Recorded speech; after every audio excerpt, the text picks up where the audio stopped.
बिस्मिल्लाहिर्रहमानिर्रहीम। साईं कलंदर शाह लखयारी साहब जन अहिड़ा माण्हू हुआ जिन खे कॾहिं बि असां जीअं ज़ाहिरी खुशबू लॻाइण जी ज़रूरत न पई। मां नथो सम्झां त शाह साहब खे कंहिं बि कोलोन या परफ्यूम लॻाइण जी ज़रूरत महसूसु थींदी हूंदी, छाकाणि त शाह साहब जे शख़्सियत जी खुशबू, किरदार जी खुशबू, अख़लाक जी खुशबू, मोहब्बत जी खुशबू, किरदार जी खुशबू, उथण वेहण जी खुशबू, धरती जी खुशबू, ॾेख जी खुशबू, माण्हुनि सां मोहब्बत जी खुशबू, सॼो खुशबू में महकारियल हो। हाणे जेको शख़्स हुजे ई खुशबू में महकारियल, उनखे भला हिन असांजे आम रवाजी परफ्यूम्स इस्तेमालु करण जी ज़रूरत रहंदी बि त छो? पाण पंहिंजे ॻाल्हि जी शुरूआत ईअं कंदासीं त हिन काइनात में करोड़े लखें अरबें सुहिणियूं शयूं, सुहिणा लकावत, सुहिणा मज़हर, सुहिणा माण्हू मौजूद आहिनि।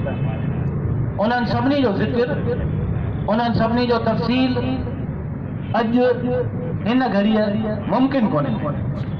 इन करे आउं पंहिंजे मोहतरम उस्ताद अज़ीम मोहसिन प्रोफेसर सैयद कलंदर शाह लखयारी जी शख़्सियत जे हवाले सां उन्हनि लखें सुहिणनि ॻाल्हियुनि मां ॿिनि ॻाल्हियुनि सां पंहिंजी ॻाल्हि जी शुरूआत कयो।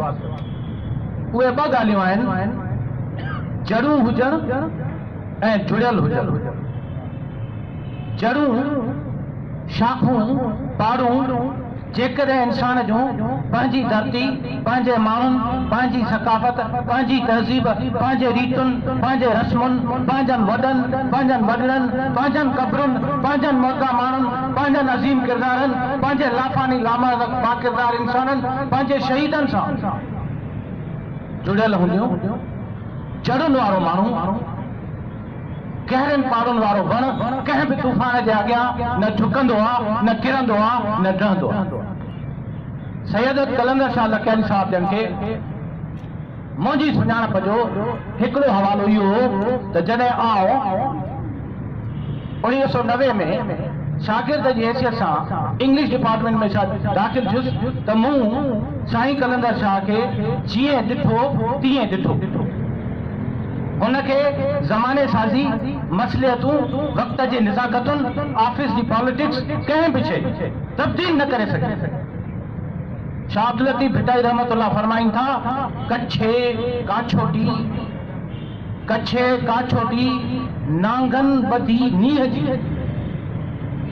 कच्छे काछोटी नांगन बधी नीह जी, जहिड़ा आया जग में तहिड़ा विया मोटी, उन्हनि संदी चोटी पूरब थींदी पधरी। ऐं अॼु आउं तव्हांखे दिलि जी सदाकत सां ॿुधायां थो त साईं कलंदर शाह खे उन्हनि जी चोटी पूरब ते पधरी आहे। जंहिं सितारे खे वधि खां वधि चिमकंदड़ ॾिसो, यादि रखिजो इहे सितारा उन्हनि शहीदनि जा, उन्हनि अज़ीम इंसाननि जा, उन्हनि शख़्सियत साज़नि जा, उन्हनि माण्हुनि जा चिमकनि था। इहे सितारा न आहिनि, इहे उहे हिन दुनिया तां वयल किरदार आहिनि, उहे हिन दुनिया तां बज़ाहिर रेलत कयल किरदार आहिनि जेके सितारा बणिजी हिन ज़िंदगीअ में जगमगाइनि था ऐं असांखे अञा ताईं जाॻाइनि था। मूं न धोईंदसि सुमरा मर मेरो ई होम, मूं न धोईंदसि सुमरा मर मेरो ई होम, मता मारूं चौन त धोतई धोरण, इहा न मारूं रीत जो सेण मटाइन सोन ते, अची उमर कोट में कंदसि कान कुरीत, पखनि जी प्रीत माण्हुनि सी न मटिया। मूंखे यादि आहे सुबुह जो सवेर टाइम हो, सियारो, ॿ इंतिहाई ख़ूबसूरत जवान, इंतिहाई दिलकश नज़र ईंदड़ फैशनेबल छोकिरियूं हिकिड़ी वॾी चमकंदड़ कार में आर्ट्स फैकल्टी बिल्डिंग जे अॻियां जंहिंजे मुंहं में इंग्लिश डिपार्टमेंट हूंदो उते उतां लथियूं, इंतिहाई नाज़ ऐं नखरे सां दिलंदियूं। जॾहिं आउं उते बीठो इत्तफ़ाक़न मूंखां हिकिड़ी मुकमल अंग्रेज़नि खां बि वधीक अंग्रेज़ी में पुछऊं, we got to see German department English, can we see him? अच्छा साहब ने आया कोना इतफाक सवेर अची वियो जो बस असांखे सवेर खणी ईंदी। साईं पंहिंजे ॻोठ कारी मोली मां बाइक ते चढ़ी ईंदा स्कूटर ते कंहिं न कंहिं पुतड़े सां। पोइ साईं कॾहिं लुत्फ़ शाह, कॾहिं सरदार शाह, कॾहिं काज़िम शाह। बहरहाल जस्ट आफ्टर अ वाइल मूं ॾिठो त साईं हाणे मूंखे एग्ज़ैक्ट यादि नथो अचे त कहिड़े नींदर सां हुआ, पंहिंजे पुट सां हुआ। साईं खे उहा चमड़े जी टोपी पातल हुई जेका असांखे बाबा पादराणी पाराईंदो। असांखे वणंदी कोन हुई, ॾाढी गर्मी कंदी, चमड़े जी हूंदी, कारी बि हूंदी ऐं नासी बि हूंदी रंग में। उनखे कन थींदा वरी उनखे हितां अची बटण विझो। साईं खे उहा टोपी पातल हुजे सो साईं अची स्कूटर ते लथा। जॾहिं लथा त मां उन्हनि छोकिरियुनि खे चयो, "Oh, here comes our chairman." And they started looking all around.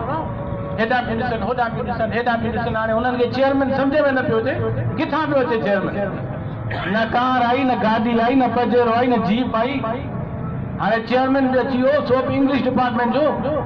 हेॾा होॾा ॾिसण लॻियूं, but they failed to spot him. They could not spot him. And then once again I had to say, "Oh my God, here is the chairman." They again, started looking at me and they asked me inquisitively, they asked me, "Where is the chairman?" You keep saying. मूं चयो भई ही chairman साहब, अंग्रेजी में वरी चयो मान त इहो आहे न असांजो चेयरमैन साहब। चई ही चेयरमैन आहे? चमड़े जी टोपी पाती पई अथसि, कपिड़ा मेरा थिया अथसि, बूट कारो आहे, पॉलिश थियल कोन्हे। बहरहाल जॾहिं साईं अंग्रेजी ॻाल्हाई तॾहिं मायुनि खे कुझु यकीन थियो छो त साईं जी माशाल्लाह अंग्रेजी पंहिंजे जाइ ते।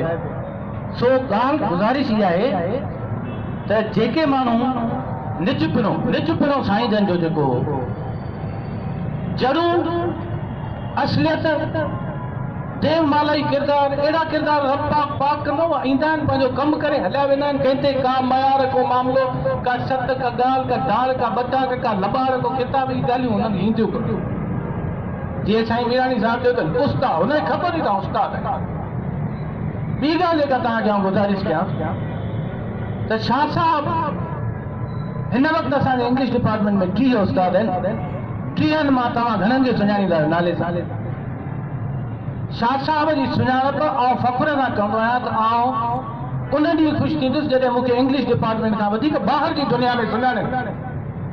Why? Because if you are known only within the 4 walls of your department or in the 4 walls of your institute, do you think that you are justifying your job? Do you think that you are redeeming yourself of all the obligations that are bestowed upon you? तही पंहिंजा फर्ज़ पूरा तॾहिं नथा कयो जेकॾहिं अवांजी सुञाणप, अवांजे घर जूं 4 भितियूं ऐं अवांजे इंस्टीट्यूट जूं 4 भितियूं आहिनि। With all due respect to all my different respected colleagues, साईं मुंहिंजा तव्हां जेसि ताईं पंहिंजे माण्हुनि सां, पंहिंजे समाज सां, पंहिंजे ग़रीबनि सां, पंहिंजे माण्हुनि सां, पंहिंजे साॻीअड़नि सां, पंहिंजे दोस्तनि सां, साईं कलंदर Shah was essentially a people's person. मूंखां केरु पुछा करे तव्हां साईं जे लाइ इहो चवंदुसि त साईं कलंदर Shah लखियारी was essentially and absolutely and in all terms was a people's person. हू जीअंदो माण्हुनि में हो, ठहंदो माण्हुनि सां हो, ॻाल्हाईंदो माण्हुनि सां हो, मरंदो माण्हुनि सां हो, रोहंदो माण्हुनि सां हो, खिलंदो माण्हुनि सां हो। जेॾी महिल ऑफिस में वञ, प्रोफेसर अब्दुल गनी शेख साहब हूंदा, तव्हां न ॾिठा? उहे वॾा कमाल जा शख़्सियत आहे। उहे मूंखे चवंदा साईं इहो मां 50 दफ़ा वियो आहियां बुला साहब, मुंहिंजी मदद कई, मां साईं कलंदर शाह सां मिली नथो सघां। छो साईं? साईं त वेठा आहिनि ऑफिस में, वेठा त आहिनि पर 3 माण्हू ॿिया बि वेठा आहिनि। मूंखे अकेले ॻाल्हाइणो आहे, मुंहिंजे अकेला शाह साहब कोन थींदा, जंहिं ॾींहुं अकेला थिया मरी वेंदा। त गुज़ारिश इहा आहे त जड़ूं हुजनि ऐं जुड़ियल हुजनि। ऐं जुड़ियल कंहिंसां आहे? जुड़ियल तव्हां पंहिंजे रीतुनि सां आहियो, थकाफ़त सां आहियो, रस्मुनि सां आहियो, माण्हुनि सां आहियो, माइटनि सां आहियो, अज़ीज़नि सां आहियो, गुरबदारनि सां आहियो, दोस्तनि सां आहियो, शागिर्दनि सां आहियो, कम सां आहियो। कम सां बि जुड़ियल हुजिणो, कम सां बि जुड़ियल हुजिणो। छाजे लाइ? जेकॾहिं उस्ताद कमु न कंदो, if a teacher doesn't work, nothing will work. असीं उस्ताद आहियूं, नूरी ऐं नारी जोगीअड़ा जहान में बरी जिन बारी आऊं न जीअंदसि उनरी। असांखे पंहिंजो पाण खे ॿारणो आहे, पंहिंजे रूह खे जलाइणो आहे, पंहिंजी रत खे साड़णो आहे, पंहिंजी निंड खे फिटाइणो आहे, पंहिंजा कलाक, पंहिंजा मिंट, पंहिंजूं घड़ियूं हिकु इंतिहाई सोचियल सम्झल तरीक़े सां स्पेंड करणियूं आहिनि त जीअं असां पंहिंजे समाज सां सभु जुड़ियल रहूं, पंहिंजे मिशन सां, पंहिंजे कम सां, पंहिंजी तहक़ीक़ सां, पंहिंजी तालीम सां, पंहिंजे पढ़ाइण सां। पढ़ंदासीं त पढ़ाईंदासीं न, जे पढ़ंदासीं न त छा पढ़ाईंदासीं, सिखंदासीं न त छा सेखारींदासीं।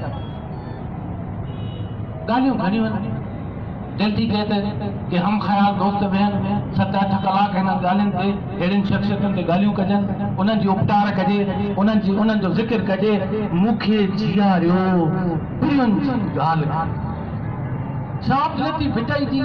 मां त सची पुछो त इहो हिकिड़ो कमु आउं कंदुसि। आउं लिखण में ॾाढो सुस्तु आहियां, पर आउं कोशिशि कयां थो। शाह लतीफ़ भिटाई जहिड़ो अज़ीम मुफ़क्किर, अज़ीम शाइर।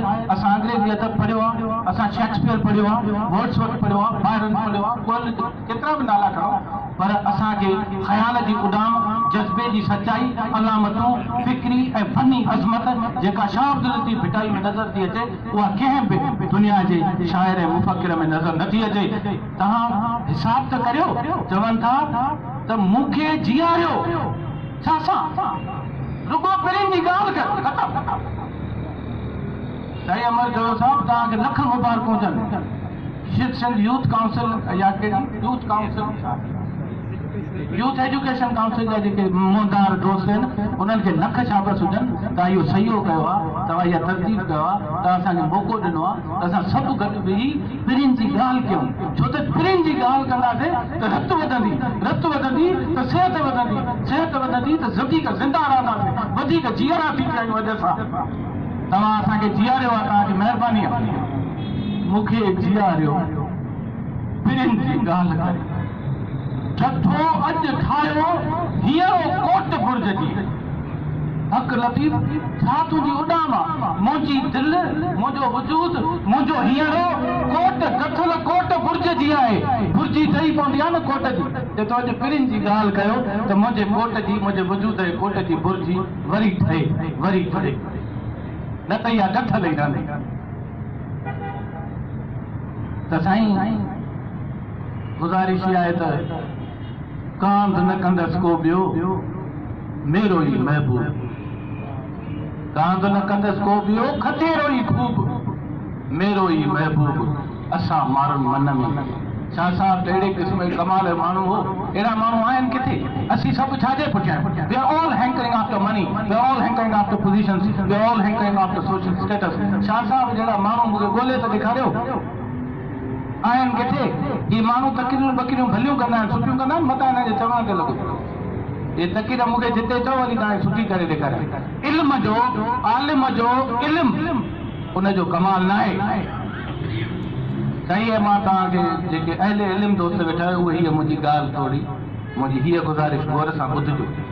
आलिम जो इल्म उनजी दानाई न आहे, आलिम जो अमल उनजी दानाई आहे। ख़बरूं कया सिंध में खोड़ आहिनि, जंहिंखां तव्हां पुछंदो चवंदो मां सिंध जी ख़िदमत कई आहे। अब आप सिंध बर्बाद कई। मुंहिंजे इन हिकिड़े सवाल जो जवाबु कोई ॾींदो कोन्हे। अब तव्हां सभिनी सिंध जी ख़िदमत कई आहे, मञो थी, पोइ सिंध वीचारी अहिड़ी निंदर बेहाल बदाल थी छो आहे? जंहिंखां यूनिवर्सिटी में मिलंदो चवंदो मां यूनिवर्सिटी जी ख़िदमत कई आहे। अब तूं पघार न वरिती आहे, अब तूं ख़िदमत जी का आख़िरकार माण्हुनि हिते खोड़ ॻाल्हियूं कयूं। चयो जीअं साईं वीरानी साहिब खे वरी आउं रेफर कंदुसि, उन्हनि चयो उस्ताद दोस्त आहे, उस्ताद पीउ आहे। साईं उस्ताद माउ बि आहे, उस्ताद माउ त आहे ई आहे। अॼु तव्हांखे आउ पंहिंजी बस वठो ॿुधायांव, जंहिं ते मूंखे पंहिंजो कामिल यकीन आहे। उस्ताद नौकर आहे, उस्ताद ख़ादिम आहे पंहिंजे शागिर्दनि जो। जेकॾहिं हू पंहिंजे शागिर्दनि जो ख़ादिम न आहे, हुननि जी दिलि सां ख़िदमत नथो करे, हुननि जी नौकिरी नथो ॾिए, हुननि जे अॻियां पोरियो नथो करे, हू उस्ताद न आहे। बाक़ी सभु कुझु थी सघे। आउं फ़ख्र सां चवां थो त आउं पंहिंजे सभिनी शागिर्दनि ऐं सभिनी शागिर्दियाणियुनि जो, बचनि जो, पंहिंजे पुटनि जो, पंहिंजी धीअरुनि जो, पंहिंजी भेणुनि जो नौकर आहियां। ऐं अलाह जो दर ते शुक्रगुज़ार आहियां त हू इहा नौकिरी क़बूल करे थो।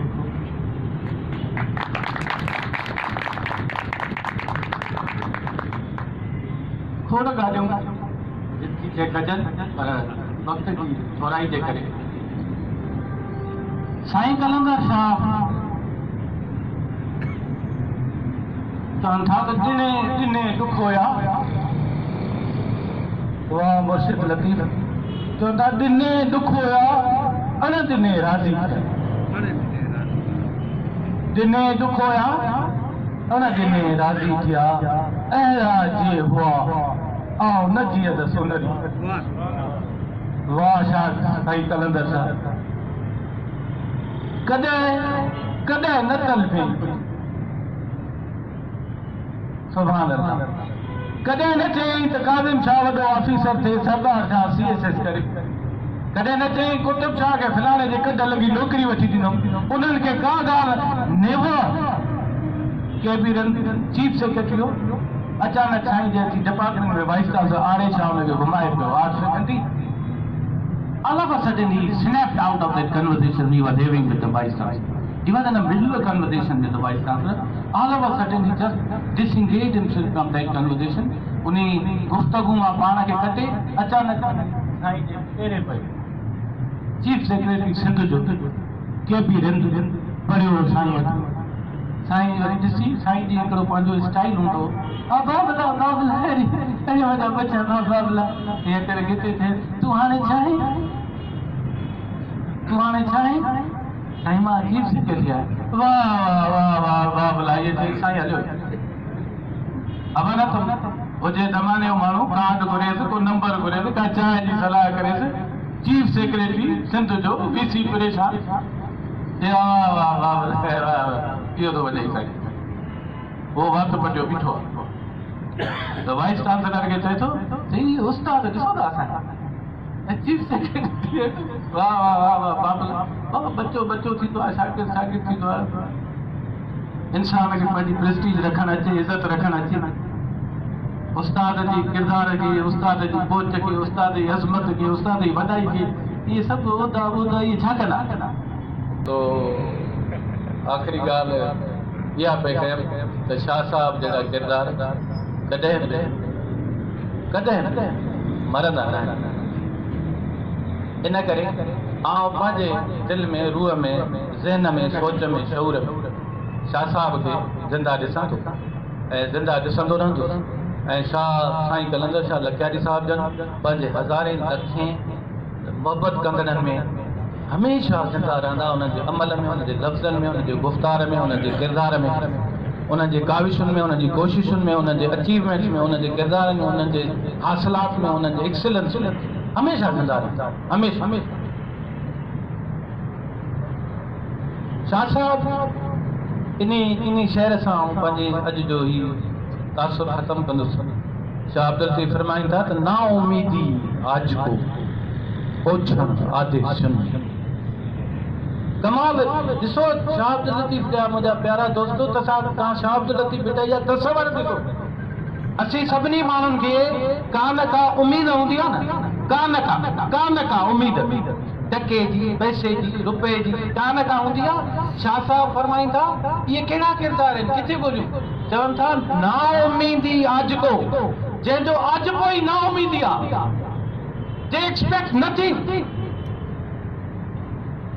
minus zero बिना उन्हनि जे लाइ सभ खां वॾो हिन दुनिया में रिलीफ इहो आहे जो हुननि खे कंहिं मां का तवक़ा का उम्मीद का लालच को कुझु बि न ना उम्मीदी आज को ओछण आदेश इहो उन्हनि जो पहिरियां ओछिनी इहो था पाइनी इहो था पाई ना उम्मीदी हलनि पिया ना उम्मीदी आज को ओछण आदेश कॾहिं ताज़ीअ पुठ ते ताज़ी घोड़ो भले में भलो घोड़ो कॾहिं ताज़ीअ पुठ ते कॾहिं हेठि हलनि सामीअड़ा समुंड में तुम्बे जीअं तरनि वागूअ वात वञनि पुछनि कीन लख अहसान महिरबानी